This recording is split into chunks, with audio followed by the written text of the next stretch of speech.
Assalomu alaykum YouTube muxlislari, kanalimiz obunachilari. Amaliyotchi psixolog Hasanov Bekzod neurolingvistik dasturlash mavzulari bilan tanishib davom etamiz. Bugungi mavzuyimiz muloqot bosqichlari NLPda. Bu o'zi muloqot bosqichlari NLP amaliyotida juda katta vaqt ajratiladi. Buni shakllantirish, buni o'zida inson ko'nikma sifatida shakllantirishga ma'lum vaqt talab qilinadi. Lekin hozir bizlar qisqacha 10 daqiqa ichida bu o'zi muloqot bosqichlari nima, qanaqa terminlar bor, bu terminlar nimani anglatadi, o'shalar haqida ma'lumotga ega bo'lamiz. Ya'ni yozib qo'ydim, mana etap kommunikatsiya, bu rus tili adabiyotlarida etap kommunikatsiya deb beriladi. Biz muloqot bosqichlariga bo'ldik. Ana endi qanaqa bosqichlardan iborat? Birinchisi kalibrovka. Kalibrovka degani aynan shu kalibrovka so'zi, agar shu neurolingvistik dasturlashga oid kitoblarni o'qiydigan bo'lsanglar, kalibrovka termini keladi. Ya'ni bu kalibrovka nima degani? Bu oddiy qilib aytadigan bo'lsak, tushunarli tilda bu insonni kuzatishi. Ya'ni siz o'sha suhbat qiladigan insoningizni kuzatishingiz.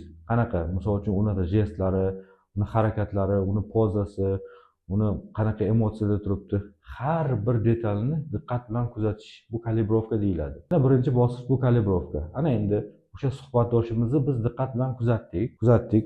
Ana endi u qanaqa harakatlar qilyapti? Misol uchun u o'tiribdimi? Agar o'tirgan bo'lsa, biz ham harakat qilishimiz kerak, o'tirib o'sha inson bilan muloqotni davom ettirishga, so'zlashishga. Agar biz muloqot qiladigan insonimiz agar turib gaplashayotgan bo'lsa, biz ham darrov turib o'sha inson bilan muloqot qilishimiz kerak bo'ladi. Jestiga podstroyka, ya'ni jestni harakatlarini takrorlash. Insonlarda jest harakatlari juda har xillik. Misol uchun kimdir tor doirada jestlarni ishlatadi, kimdir esa keng doirada, kimdir qattiq jestlarni ishlatadi, kimdir esa yumshoqlik, ya'ni plavniy deydi-yu, shunaqa jestlarni ishlatadi. Biz ham suhbatdoshimiz agar shu suhbat vaqtida jestlarni ishlatadigan bo'lsa, biz ham harakat qilishimiz kerak. Aynan javob berayotganimizda biz ham jestlar bilan javob berishimiz kerak bo'ladi. Aynan o'sha insonning jestlari qanaqa jestlarni ishlatyapti, o'sha jestlarga qarab. Yoki bo'lmasa, keyingi parametrimiz nutqiga. Bilasizlar, insonlarda nutq har xil, tezligini olsak, misol uchun tezligi. Kimdir juda tezlik bilan gapiradi, kimdir esa sekin, shoshmasdan gapiradi. Biz suhbat qiladigan insonimiz, biz o'sha muloqotga kiradigan insonimiz agar juda tezlik bilan gapiradigan bo'lsa, biz ham harakat qilishimiz kerak bo'ladi. Ma'lum miqdorda sal tezroq gaplashishimiz kerak bo'ladi. Yoki aksincha, agar bizlar suhbat qiladigan suhbatdoshimiz sekin gapiradigan bo'lsa, biz ham harakat qilishimiz kerak bo'ladi sekin gapirishga. Chunki agar misol uchun tez gapiradigan insonga biz sekin gapiradigan bo'lsak, u inson bizlar birinchi shu so'zimizni eshitadi va ikkinchisini aytgunimizcha u inson bizlar aytmoqchi bo'lgan gapimizni, so'zimizni tahlil qilib, bizlardan zerikishni boshlaydi. Yoki teskarisi, sekin gapiradigan insonga biz agar tezlik bilan javob qaytaradigan bo'lsak, u inson faqat bizlar shu boshidagi ishlatgan so'zimizni va oxirgi so'zimizni eshitadi, tushunadi. Yoki keyingi bosqich emotsiyasi, yuz ko'rinishiga qarab moslash. Agar misol uchun o'sha inson qanaqadir g'amgin bo'ladigan bo'lsa, endi 100% biz g'amgin bo'lishimiz kerak emas, sal biz ham jiddiyroq qiyofada o'sha inson bilan gaplashishimiz kerak bo'ladi. Yoki aksincha, inson kulib turgan bo'lsa, biz agar jiddiy bo'lib gaplashadigan bo'lsak, bu yerda ham biz o'sha insonga podstroyka qilmayapmiz. Ya'ni biz ham o'sha insonni aynan yuziga o'xshatib, bizlar ham yuz ko'rinishimizni moslashtirishimiz kerak bo'ladi.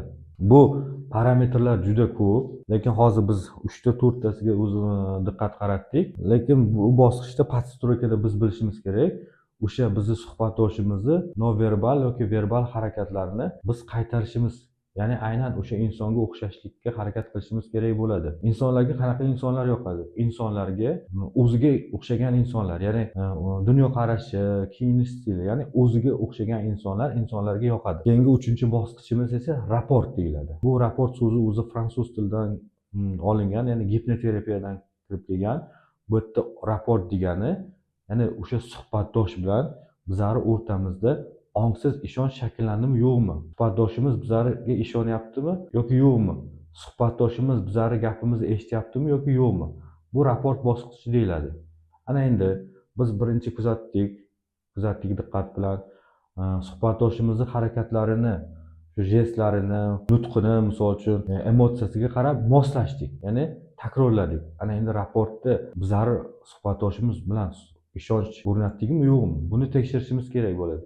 Ya'ni raport deyilganda o'sha suhbatdoshimiz bilan bizlar o'rtasimizdagi ishonch, ya'ni ongsiz ishonch. Biz raport bormi, yo'qmi? Tekshirib olishimiz kerak bo'ladi. Ana endi ma'lum bir suhbatdan keyin qanchadir vaqt gaplashdik o'sha inson bilan, bizlarda shakllandimi, yo'qmi raport? Biz bilishimiz kerak bo'ladi. Biz qanaqadir harakatlar bilan uni tekshirib olishimiz kerak bo'ladi. Tasavvur qiling, siz misol uchun o'tirib gaplashyapsiz. O'tirib gaplashgandan keyin qanaqadir harakatlarni qildingiz. Misol uchun sochingizni tarab qo'ydingiz bir tomonga yoki sochingizni kovladingiz. Agar bizning suhbatdoshimiz bizlarga aynan o'xshash qanaqadir harakat qiladigan bo'lsa, u ham misol uchun 100% sochini tarash shart emas. Qanaqadir bizlarga harakatimizga qarab o'xshash harakat qiladigan bo'lsa, biz bu yerda bilishimiz kerakki, demak o'sha inson bilan bizlar o'rtamizda raport bor.